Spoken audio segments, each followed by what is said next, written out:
What's up, everybody? Welcome into another episode of the Fatboyz Dynasty podcast, coming at you live on the YouTubes, Facebook, and X's, presented by the Fantasyholics Podcast Network. As the screen says, I'm Bo. That is Brant. Brant coming at everybody with one of our favorite episodes. I think next week is probably the favorite episode of the offseason, but one of our favorite episodes talking about guys that we think are just going to absolutely explode this year, guys that we think are going to fall flat on their face.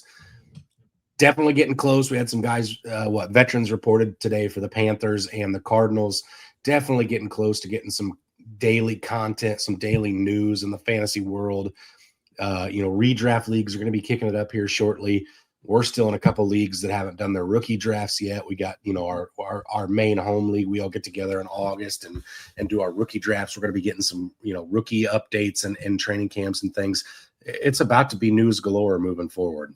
It is. We're here. Some Seattle's rookie and San Fran's rookies have reported. You got, like you said, those veterans have. I think next week is the majority of the veterans and rookies do report. So we're right here. We're in the thick of things. Things are starting to come out. Players being placed on the PUP. I know I saw Seattle placed at least 4 names on the PUP. I'm sure I've missed a few as well that may make a difference in fantasy right now. I haven't gone through my whole list. Since I've been off work and able to actually get to my phone and check out things. I did see, obviously, Zach Charbonnet is officially on the PUP. I thought maybe he was going to skip it as there were some rumors he was on the field doing some off-ball workouts and everything else, non-contact. So I thought maybe, just maybe, but we'll have to wait a few more weeks for him to get back on the field.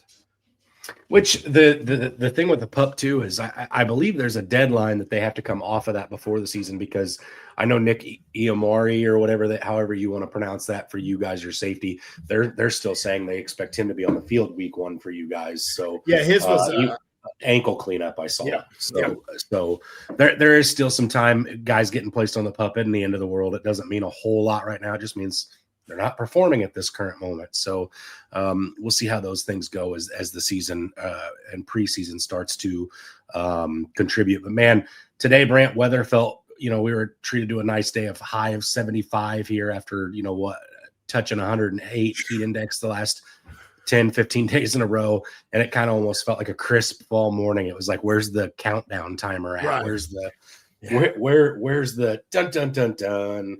Yeah, it felt like it. It was a little tease, and I'm excited to be, getting to be a few weeks out. I think we're at like 49 days away from the inaugural kickoff of this year. So I'm definitely excited. I'm ready to get going, and it's definitely getting into that time where we got to be starting to crank out these weekly shows a little bit more often and get ourselves back in a groove here. Oh yeah, absolutely. August 6th, we actually get some real-ish football. We get to see it on the field with the Hall of Fame game. You'll get to see a couple rookies out there. Carson Beck sounds like he finally dotted the lines on his contract, so he should be out there. So yeah, we're getting there. And like you said, this is one of our favorite episodes. Our fade, our booms and fades here. ADPs are kind of wishy-washy right now, depending on really where you work. So I do have a few on mine, but take them with a grain of salt, because next week they may be different as like Correct. You said, the redraft leagues and dynasty leagues are really starting to get in form. Correct. So without further ado, let's go ahead and jump into this. I know pre-show you said you wanted to start with the booms, so let's do that. Brant, take us through your first boom player. My first boom's Cam Ward. I absolutely love this guy this year. He's at Carnell Tate. He's adding Wan'Dale Robinson. He still has Calvin Ridley, I do believe, is still on the roster technically. So, those are some good targets there. He also has this guy named Gunnar Helm, who I was going to do, but a lot of people haven't talked about him. The man had an 80% catch rate last year. He broke the Titans record for receptions. I do expect a huge leap for him as being the new tight end 1, as Chig Okonkwo is out the door for the Titans. And then they add this pass-happy, pass-friendly offensive coordinator and Brian Daboll. Cam Ward's going outside the top 20 quarterbacks, and this is a guy that does have slight rushing upside. No, he's not going to probably be putting out 60, 70 yards and 2 touchdowns in a game. He's not going to put out Lamar Jackson or Jalen Hurts numbers, Jalen Daniels, Caleb Williams. This is a guy that you can see sneaking into the end zone every once in a while, catching it, maybe, or not catching it, getting about 10, 15 yards a game. getting you a first down, maybe even a touchdown here and there. But this is a guy that the Titans are probably going to be playing from behind quite a bit. The defense is starting to get there, but now you got a great offensive coordinator. I expect Cam Ward to take a huge leap this year, and I'm going to go out, and I think that this is a guy that's going to finish inside 12. I don't think it's going to be much after 12, but getting him outside the top 20 and being a quarterback 2 in super flex leagues, this is a great guy that could easily find his way into moving into the top 12 quarterbacks. Well, this is an interesting start, Brant, because we're starting our boom show off with a quarterback for a team that finished very abysmal on offense last year. But you know what? Great minds think alike. I'm starting with the backfield mate for Cam Ward. I've got Tony Pollard as a boom this year. His current ADP is like 67th player off the board, 6th round running back, late 6th round. Listen, volume's king, and I think him and Tajay Spears are both going to have over 100 touches out of that backfield this year. I think they'll have plenty of pass catching opportunity as well with dump offs. But I think Brian Dable is going to come in. I think he's going to try to simplify it year one. Year one of this system for Cam Ward. I think there's going to be a lot of running the ball, trying to take pressure off of him from making plays early. And the good news is, Brant, like you said, if they do get in negative game scripts where they're having to throw the ball a bunch, Tony Pollard does a great job catching the ball out of the backfield. He was phenomenal with that in his time with Dallas. Obviously, he's kind of been an afterthought the last couple of years in Tennessee just because of how woeful that offense has been. But for a lot of the same reasons that you really like Cam Ward this year, I like Tony Pollard. Brian Dable is a huge addition, right? Receiving core is getting a little bit better. Running lane should open slightly.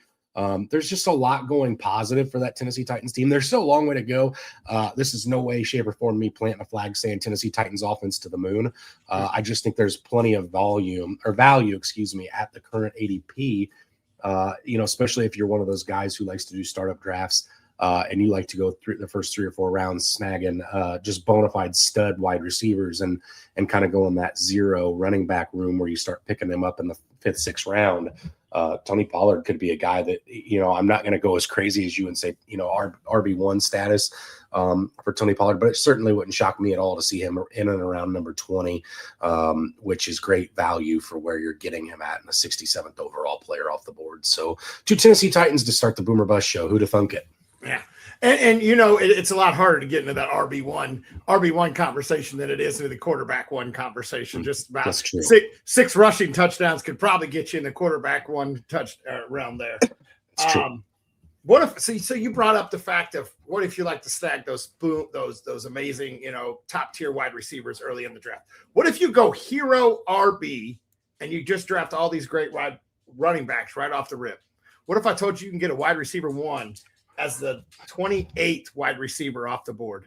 What if I told you Tony just asked a question that's going to have the hottest take of this whole show because we're completely divided on it? Tony, you are definitely going to have to tune in next week. You are definitely going to have to tune in next week as we will dig into this a little deeper. We'll tease it and say that the Fatboyz are split pretty evenly on this, and both sides are pretty passionate about their I will say, we both have said that you probably can't go wrong with either one, but we are split on which one's going to finish ahead of which one. I'm not changing my stance, but I will say the one I'm in deep on is ADP is currently rising, and he may price himself out of my price point for this year, moving very quickly.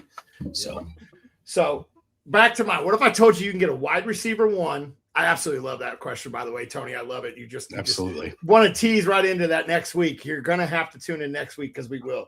But what if you get a wide receiver 1 as the 28th wide receiver off the board?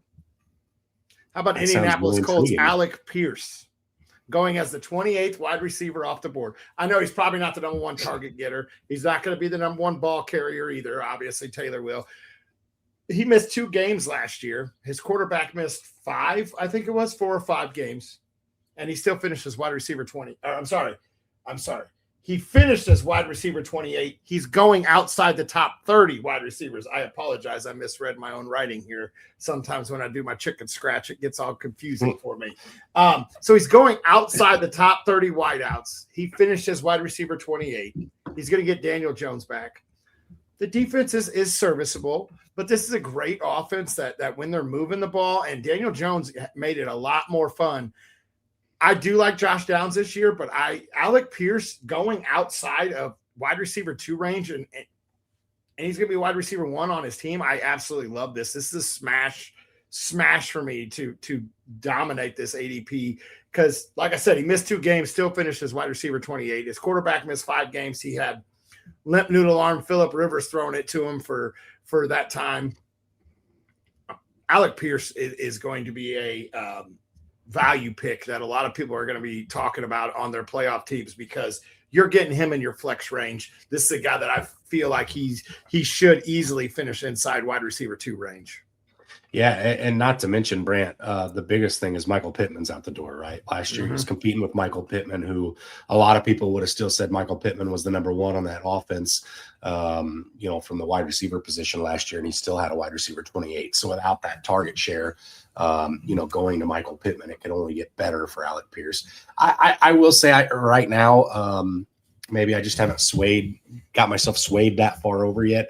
He does still scare me a little bit because he feels like a bit feast or famine player. I'd like to see him get a little bit more volume. I think that'd make him more comfortable for me. But again, at 28, like you said, wide receiver 28 off the board, or wide receiver 28 finished last year and outside of the top 30. That does kind of leave a lot of room to be a huge play. So I definitely don't dislike it. It wouldn't shock me at all if at the end of the season you told me Alec Pierce had 10 receiving touchdowns next year. Now, it may shock me if you told me he had 100 receptions, but it wouldn't shock me at all if you told me he feels like a Christian Watson type player to me, who is, when on the weeks he plays well, it's really fun to own. So I'm going to start with a wide receiver that, in my mind, and again, I'm maybe slightly still infatuated with this player more than I should be, and maybe that's why this screams value to me. But this player currently in ADPs is like 2 wide receivers in front of Alec Pierce, which I think is insane. And that's Marvin Harrison Jr. of the Arizona Cardinals. The pictures have come out recently. He's absolutely yoked. He's put on like 20 pounds of muscle this offseason. Just looks like a man possessed. I'm oddly intrigued by the addition of Mike LaFleur as the head coach, and potentially scheming Marvin Harrison in ways like the Rams schemed, Puka Nacua to get open, running some disguises and throwing him through this, in between the tackles to get open and get away from coverage. And I'm not sure Marvin Harrison would fit between the tackles at the size he's currently going. But right now he's the 88th player off the board. I mean, that's just insane to me. Going in the mid to early 8th round. Listen, I understand it's been disappointing at this point for Marvin Harrison. I overdrafted him his rookie year, Brant. I got him in too many places. I've traded for him in a couple leagues this offseason somehow, just because the price, again, maybe to me I'm overpaying, but the price feels like an underpay. I feel like I'm getting him at a bargain. But if Marvin Harrison does anything at all of what he's supposed to, which I know 2 years in, he really hasn't. Rookie year, he finished as wide receiver 29. He hasn't really done anything to this point. But if he does anything of what he was supposed to do, number 1 wide receiver off the board 2 years ago, if he does anything at all, he's a huge return on his investment here. Again, to me, very, very, very low floor. Very, very high ceiling. This guy is, again, very similar to Alec Pierce in my mind, feast or famine. But I think his ceiling for the value of where he's at, I don't know if there's a higher ceiling out there. If Marvin Harrison finished as a top 5 wide receiver this year in fantasy football, I don't think it would shock anybody because of his pedigree. But getting that kind of value in the 8th round to me seems criminal. And so as long as his ADP stays where it is, I'm going to continue to be on the bandwagon. Maybe after this year, if he produces as a lame duck again, maybe I start distancing myself. But man, the pedigree's there. The track record in college is there. We've seen him have games where it's impressive as all get out. And then other games it's a disappearing act. He has a problem with drops. But again, if the quarterback situation gets, somewhat fixed in Arizona and he gets, 6-7 targets a game, I think we're talking about a guy who very well could finish inside the top 10 fantasy wide receivers. Okay. I absolutely love this. And I think this is a value pick you got to get pretty quickly, because I know they've named Jacoby Brissett as the starter there. And I think that's why he's fading is yes, you've named Jacoby Brissett, but Jacoby Brissett's not even showing up right now. I think, did he report, but he's not participating. He's more of a hold in, I think. I think that's why the value has been there so much right now is everybody wasn't sure who was throwing in the ball. I absolutely love that as like you said, going off as the 88th player on the board. This is a steal, because this is a guy that could easily move into the top 12, especially with, I think they're projected at 4.5 wins. So you're telling me they're going to be trailing in quite a few games this year.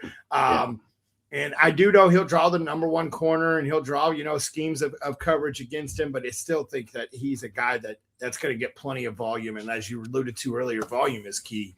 Absolutely. Real quick, before you move on into the bus, Michael is on Team Brant here. He says his ADP is down and his metrics are better than Burden's in almost every regard except breaking tackles. He says, but realistically, he thinks the only bears to be buying at ADP are Caleb, Loveland, and Swift. So there you go. Loveland was a guy that I was going to talk about today, but I think I might save that one for next week. I haven't decided yet. Might be on a different episode, but I definitely am going to be bringing up Colson Loveland, as I do like him this year. Okay. So you talked about a Cardinal. I guess it's only fair that I talk about a Cardinal, since that's the way we started off our boom. So that's the way I'll start with my fade. And I'm fading the running back 11 off the board. I am fading Jeremiah Love. I don't like it. I don't like the situation. I didn't like the situation when he was drafted. It made it even worse that Tyler Algier has kind of openly come out and say, you guys signed me as a starter. He's posted a few things about being disgruntled about it. And we've seen it. You've seen it firsthand. Tyler Algier is not a guy that's just going to take the backseat easily. He went, took plenty of snaps away from the RB, or one of the best, if not the best, running back in football right now. And Bijan, Algier's going to steal touchdowns. He's going to steal touches. He's going to steal pass catching work. And then you still have to look that James Conner's still there. They're not just going to toss him to the wayside. Mm-hmm. I would say Trey Benson, but I think that's the cut candidate. I think that's where the line is. Trey or James, one of them is getting cut. And I don't think Trey Benson has showed enough to stay on that team. So you're talking about a three-headed monster, one guy that never, ever goes away. Like you said, you've seen that firsthand there in Atlanta with Algier. He's not just going to go away. He's a bowling ball of a runner. I loved it when he signed with Arizona, as much as I hate the offensive line and everything else there. And then I absolutely hated it when they decided I'm going to draft Jeremiah Love. I don't think they're going to hand those reins right to him.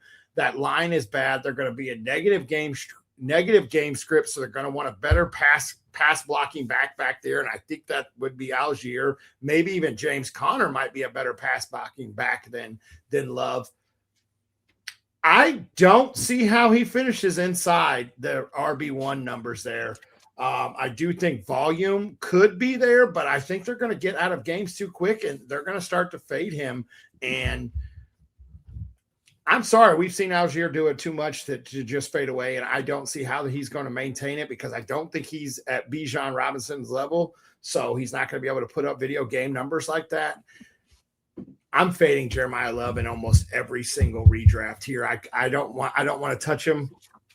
I honestly don't know how much I want to touch him in Dynasty either, with Algier signing the contract there to stay. Yeah, so I will say too, the biggest difference, and a lot of people have said, this Jeremiah Love situation is going to be very similar to Bijan. Both players got drafted to woefully bad offenses that they came on to. The big difference here, Brant, and I will have a little homerism here, but the Falcons had 2 all-pro / Pro Bowl caliber offensive linemen already on their line, and Jake Matthews and Chris Lindstrom. There's nobody of that caliber on the Arizona Cardinals offensive line. So obviously, to me, there's a big difference here. I have drafted, Jeremiah Love in a league.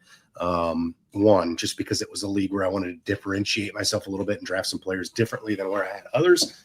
But yeah, I tend to align with myself with you a little bit on this. I think he struggles year one.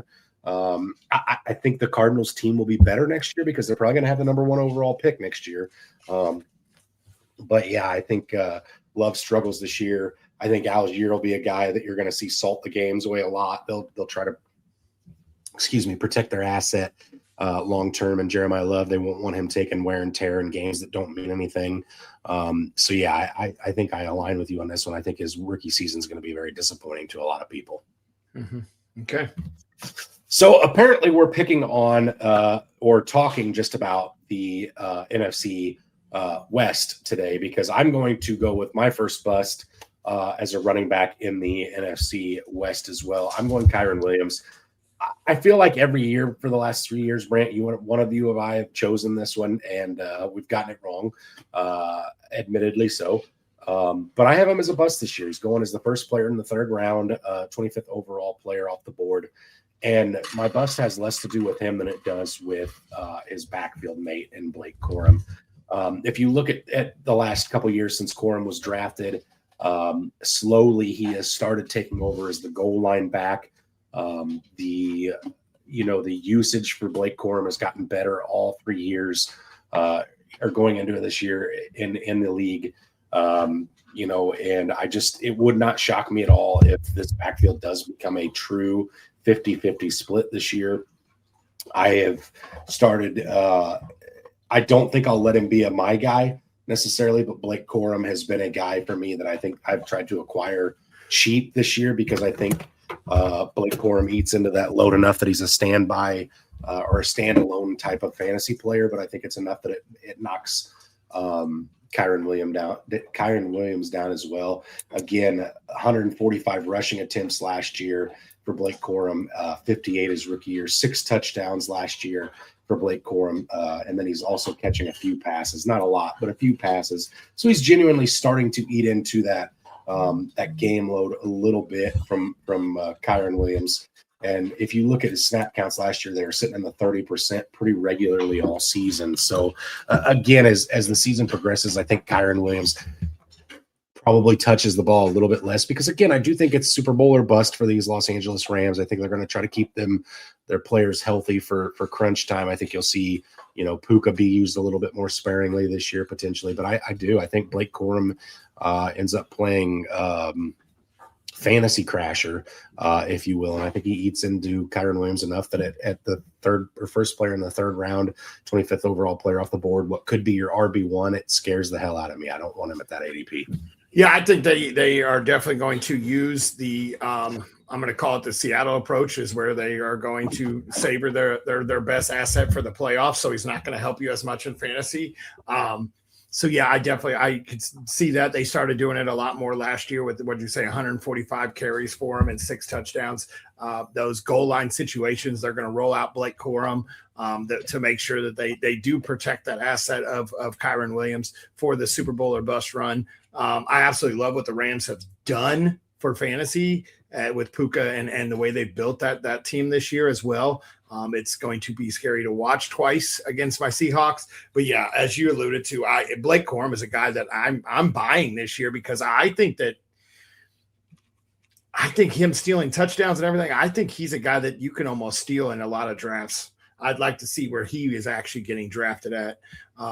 As I know you'll look it up as I hit my next fade. But yeah, I don't see where Kyren Williams can keep it up as well. I will go with my fade, and we talk about homerism. Well, this guy right here, loved what he did last year. He allowed my fantasy team last year to make the championship. We may have lost the last one, but he finished as a wide receiver 2 last year, and he's being drafted as a wide receiver 3, and that's JSN, Jackson Smith-Njigba. I would venture to say I'd be surprised if he finishes inside the top 5. Rashid Shaheed is re-signed. He gets a full off season with the team. He's not coming in mid-season. You still have Cooper Kupp there, who every fourth quarter decides I'm going to show up and make 2-3 outstanding plays to make sure we keep drives alive and savor some time with the running backs. And I don't see how 36.1% of target share is what JSN is going to see this year. He's not going to be catching anybody by surprise. He is a great route runner. Teams will see everything he put last year. They're going to scheme against him. I think A.J. Barner takes a huge step forward there for Seattle as well. I think the running backs take a huge step forward in the pass catching game as well. I don't see JSN repeating the fantasy football numbers that he did last year. I honestly do think the offense becomes a little more pass happy, a little more pass friendly. But I think Shaheed and I think Horton and I think AJ, all three take a huge step forward this year in that offense. And I think that target share comes way down.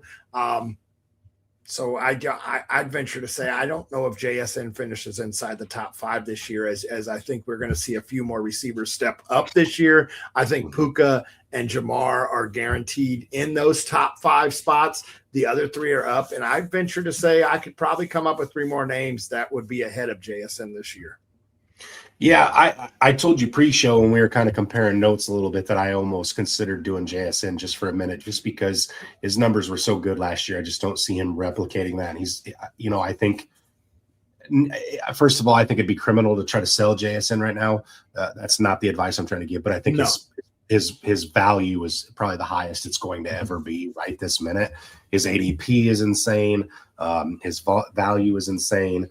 And I just think it'd be really, really hard for him to duplicate that. And I'm not going to throw a single ounce of shade at Super Bowl champion Sam Darnold, but I would like to see him and Sam be able to do it for a few years. But yeah, I mean, just the level that JSN was at all year last year. And it was like every single time Seattle needed a big play late, it seemed like JSN was finding a way to get open. There'd be games where at halftime he wouldn't have any involvement, and the next thing you know, he's got 7 yards, 115 or 7 receptions, 115 yards receiving. So I think he's a fantastic player. I still say he's a top 5 dynasty wide receiver. I just don't see him performing to that number this year. I think if you're in a startup draft, I wouldn't be scared to draft him. I just don't think you get the return this year. Long term, I think it's still there, but I think he falls off a little bit this year. Yeah, absolutely. Absolutely. So I will tell you, Brant, I was looking for my second bust, and I kind of struggled to find one for a minute. So I was like, let me just scroll through and let the ADPs talk to me. And this one's felt like it slapped me in the face, like just knocked the taste out of my mouth. I saw this and immediately was like, wait a minute, is that who I thought it was? Wait, how is this guy getting drafted this high? Jameson Williams, I have as a bust this year. Currently the 7th player off the board in the 5th round, the 55th overall player coming off the board, guys. Like, what are we doing? Jameson Williams, this guy was like a walking bust last year. I don't understand it. I'm baffled by it. Everything that's coming out of Detroit is that it's going to be the Jahmyr Gibbs show.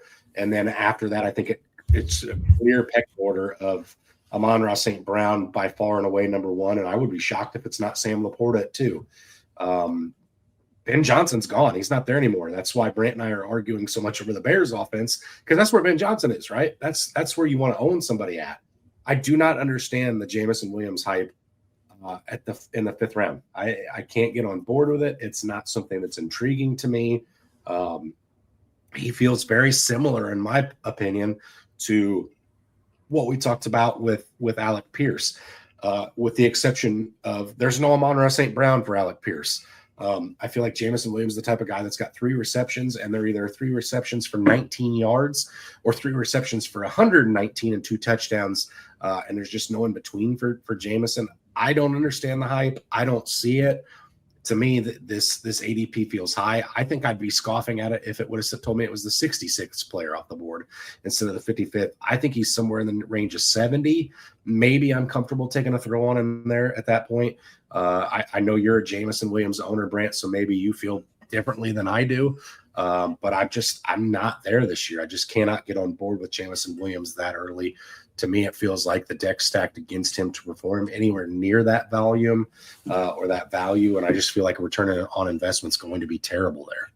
Yeah, correct me if I'm wrong. The new OC there, it just came over from Arizona who, schemed everything it looked like for Trey McBride. And there's already talks of Sam Laporta has to be healthy for this offense to click this year, this offense to go. Why are we hearing? We already know where we're hearing Gibbs. We're hearing, St. Brown like always. And now the 3rd name off the board is Sam Laporta. Yeah, this is a criminal guy. He is a boom bust player by any means. Maybe he'll have you an 80-yard touchdown And I think he'll do that it. several times this year, but that's it. Yeah, that's it. I can't do it. You're drafting him. You said the 55th player off the board. Like you're Correct. drafting him to start him. This is no longer this is a great matchup for him and terrible for St. Brown. So St. Brown's going to get faded a little more and he'll get behind the defense. No, this is a guy that you're drafting to play week in and week out. And I just don't see that happening. The Lions have proved that they have the offense. They have the defense to compete. It was a little disappointing last year. This is not a team that's going to have to throw a whole bunch from behind to where it's going to be feasible for both of those guys, all three of those guys, all four of those guys to be fantasy relevant. And you're drafting all four of them to start. Absolutely not. I don't see him finishing inside the top 55 players. Yeah, if you go back and look at Jameson Williams' year last year, he played all 17 games. He did finish as a wide receiver 10, so I'm sure it's last year's hangover that people are buying here. He only had 6 games with 5 or more receptions. So in 6 games, he made up, and in those 6 games, he was electric. So if he gets the targets, he's there. Wide receiver 2, wide receiver 3, wide receiver 4. When he gets the volume, he's there. I just don't see him being a volume guy over Gibbs, over to Laporta, over Monroe St. Brown. To me, uphill battle. I just can't get behind the current ADP. It's not even on the right planet for me at this point. Yeah, absolutely. He reminds me of another guy that I was going to talk about today in Tet, where Ted McMillan only had 4 weeks that he finished over what his ADP is this year. Like, yes, you have those boom weeks that really put you in that conversation and move you into top 10. But if you can't do it week in and week out, I can't trust you. It's like, I'm sorry to bring this up because I know you hate bringing this up, but it was like that year you owned Mike Evans where you got the goose egg to a 40, goose egg to a 38. And you're like, I don't even know what to do with this guy anymore. That's the way Jameson Williams is going to treat you. He's probably not going to hang too many goose eggs because he probably will get a nice little drag route over and get you at least 1 to 5 points. But this is going to be a guy that I can't start him week in and week out. Like you said, I am an owner of him. And unfortunately, I think in that league, I might have to start him as my second flex because I think that's a league where I think I just caught a hot streak with some players and made a little run in the playoffs. And that's what made me noise and unfortunately put me out of decent drafting position this year. Well, next week, Brant, is the flag plan episode. It's the My Guys episode. It's the Fatboyz, Fatties, whatever you want to call it. We will be coming at you with guys that we are owning everywhere. And there was already a little tease, as Tony kind of alluded to, that we will be discussing the Chicago Bears offense next week because we both have flag plants on that offense. But tune in next week to see who else we can't leave drafts without. Yeah, absolutely. Absolutely. I apologize about my phone. As you hear, my ringtone is a Seahawks ringtone as I'm sitting here dissing one of my own players. Yeah. But that does do it. My Guys episode is always a good one. We like to make sure we let you guys know that a week in advance because we like to make sure we have our ducks in a row when we're planting our flags. So I think that wraps it up. So as always, stay hungry. Stay fat, my friends.